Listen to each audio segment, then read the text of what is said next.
Trade ministers from Africa's top two economies, Nigeria and South Africa, are here for the continent's first ever trade week. They say that their nations support regional trade and are playing a key role towards implementation of the continental free trade area. I think what we're trying to do is to make sure we formalize the trade better, make it easier to trade across borders, and actually increase the synergy in that trade, which means that it's more structured, it's better informed, and that the countries are cooperating with each other. And we think there's a lot of room for win-win partnership, both at the ECOWAS level and ultimately at the Africa level. And Nigeria is obviously playing a leading role in that. South Africa is a big trading partner with much of the African continent, and we supply finished goods to the rest of the continent. And I think we know that the rest of the continent wants to industrialize, and that this is going to mean that there will be changes in the pattern of inter-regional trade, and also that we welcome that, because the larger the markets are and the more regional value chains we have, the better.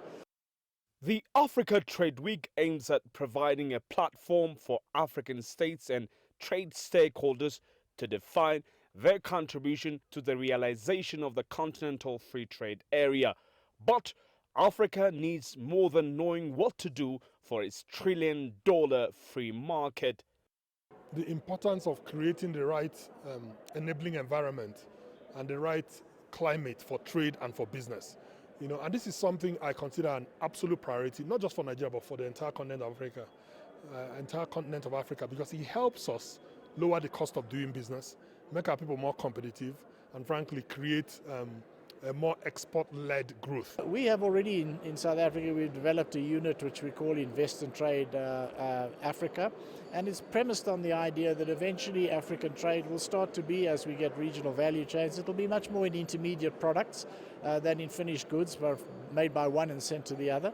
Not excluding that, of course, but there will be more intermediate goods. That's the biggest and growing part of world trade anyway. And so we're preparing for that.